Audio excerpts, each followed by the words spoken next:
समझिए 2019 में नोटिफिकेशन निकाला जाता है कि हम आप लोग के वैकेंसी के लिए लगभग 37,000 पोस्ट वैकेंसी निकाली गई।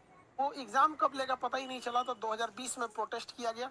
2020 के इस प्रोटेस्ट के बाद 2021 में एग्जाम कंप्लीट हुआ, एग्जाम लिया तो फिर रिजल्ट नहीं दिया, फिर प्रोटेस्ट करना पड़ा, तो अभी जाके वो इसका रिजल्ट दिया है। और रिजल्ट में 3,80,000 लड़कों को पीछे ढकेल दिया गया। कहा गया कि 20 गुना रिजल्ट देंगे, जबकि 11 गुना ही रिजल्ट है, 20 गुना रिजल्ट नहीं है लगभग। अब इस एक एक करके हम लोग इसको समझते हैं, ध्यान से समझ। रेलवे का जो अपना कहना है, हम आरआरबी बिहार में दो आरआरबी है, आरआरबी मुजफ्फरपुर और आरआरबी पटना, दोनों के चीफ से हम बात किए। उनका जो कहना था, हम पहले आपको उनके बारे में बात रख देते हैं। उनका क्या कहना है देखिए। उनका कहना है कि हम लोगों ने 4 उपलब्धियां हासिल की। उनकी 4 उपलब्धियां सुन लीजिए। उन्होंने फेयर एग्जाम कंडक्ट कराया है बहुत अच्छा से, सिंगल एग्जाम करा दिए, अलग अलग टाइप के 7-7 कैटेगरी के एग्जाम का एक ही सिंगल एग्जाम करा दिया। एक कैंडिडेट को अब ये एक ही जॉब देंगे, 2 नहीं दे पाएंगे। पहले ऐसा हो जाता था, 2 ले लेता था, एक को ज्वाइनिंग करता था, एक खाली छोड़ देता। और इन्होंने पहले 10 गुना ही रिजल्ट होते थे। इनका कहना है कि हम लड़कों की भलाई के लिए 20 गुना रिजल्ट दिए, ये इनका कहना है। ये आरआरबी का कहना है। उनका कहना था कि जब आप स्टूडेंट को बताएंगे कमियां, तो हमारी अच्छाइयां भी बता दी। हमने उनकी अच्छाइयां बता दी। अब इनकी अच्छाइयों का हम लोग थोड़ा सा विश्लेषण करते हैं। चलिए भैया, आपने फेयर एग्जाम कराया, 2019 का वैकेंसी 2024 में फाइनल कराएंगे। इसको भी अगर फेयर कहा जाता है तो भी अच्छी बात है, ठीक है, इसमें हम कुछ क्वेश्चन नहीं करें। इनका कहना है कि हमने सिंगल एग्जाम कंडक्ट कराया। आप में से जो नहीं पढ़ा लिखा है वो भी समझ सकता है कितनी बड़ी गलती किया गया। देखिए इसमें गड़बड़ी क्या हुआ है। टोटल 7 अलग अलग लेवल के एग्जाम थे, जिसमें कुछ एग्जाम ग्रेजुएशन के लेवल के थे और कुछ इंटरमीडिएट यानी 10+2 का था। रेलवे का कहना है कि हम इन दोनों का एग्जाम एक जैसा करा लिए हैं। अब आप ही बताइए, सिंगल पेपर लीजिएगा तो और उसमें आप कहिएगा कि ग्रेजुएशन का भी लड़का बैठेगा और इंटर का भी लड़का बैठेगा, तो एक जो आदमी नहीं भी पढ़ा लिखा है ना, उसको पता चलेगा कि नहीं, ग्रेजुएशन वाला जो है वो एग्जाम में अच्छा कर जाएगा, क्योंकि सिंगल पेपर है। अब किसी एक रेस में आप गाय को दौड़ाइए, उसी रेस में घोड़ा को दौड़ाइए, तो जेनुइन घोड़ा जीत जाएगा। ग्रेजुएशन है, 3 साल आगे है। हमने उनसे यही पूछा कि सर क्वेश्चन का लेवल आप किस हिसाब से सेट किए, तो उनका कहना था क्वेश्चन लेवल मेरा ग्रेजुएशन लेवल का था। तो हम उनसे यही कहे कि सर आप तो जब अगर क्वेश्चन लेवल ग्रेजुएशन का है तो इंटर वाला कैसे उसको सॉल्व कर पाएगा। तो उनका कहना नहीं नहीं नहीं नहीं, ये गलती हो गया, हमारा जो क्वेश्चन लेवल था वो इस लेवल का था, इंटर वाले लेवल का था यहाँ पर।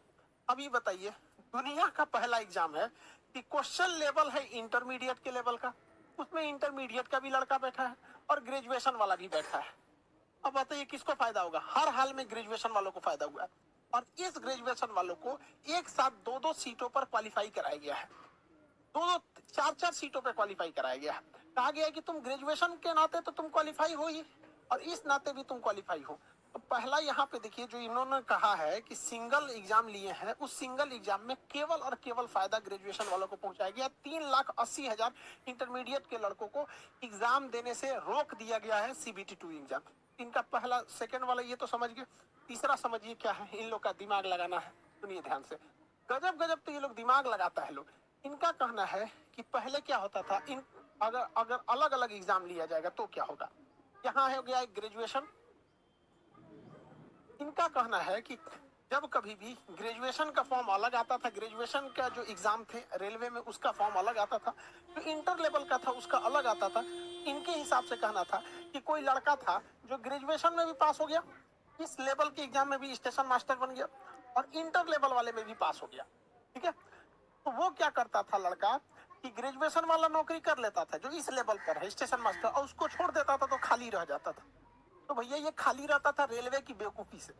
बेवकूफी कैसे, मान के चलिए कि इसमें कट ऑफ गया था 82 नंबर, और इसमें कट ऑफ गया था 86 नंबर।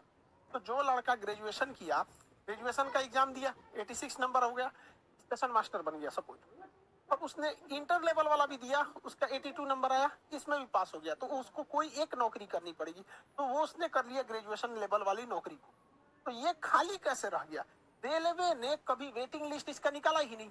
भैया 82 नंबर कट ऑफ गया था, इसके नीचे 81 वाला कई लड़के होंगे, 80 वाले होंगे, 79 वाले होंगे। जब आपको पता चल गया कि सेम लड़के हैं, इसने यहाँ ज्वाइन कर लिया, तो कहिए कि ठीक है भैया, हम तुम्हारे से नीचे वाला जो है वेटिंग लिस्ट वाला उसको कंफर्म करके उसको जॉब दे देंगे। रेलवे ने कभी वेटिंग लिस्ट नहीं किया यहाँ पर। इस वजह से ये गड़बड़ हो गया। तो ये यहाँ कौन सा समझदारी कर रहे हैं यहाँ पर, ये तो पहले ही इनको सुधारना चाहिए। और सबसे बड़ा झूठ यहाँ पे है, देखिए ये जो कहा गया है कि 20 गुना रिजल्ट देंगे, 20 गुना रिजल्ट ही नहीं है, लगभग ये 11 गुना है, लगभग 11 गुना है। और ये रेलवे खुद कंफर्म नहीं कर रही है कि कितना गुना है, वरना पोल पट्टी खुल जाएगा यहाँ पर। इतना बेवकूफी भरा यहाँ पर काम किया गया है। और इंटरमीडिएट के लड़के नौकरी नहीं मांग रहे हैं, उनका कहना है कि हमको ग्रेजुएशन वालों के साथ बैठा है, उसके बाद हमको पास भी नहीं किए, हमको सेकेंड फेज का एग्जाम देने दो।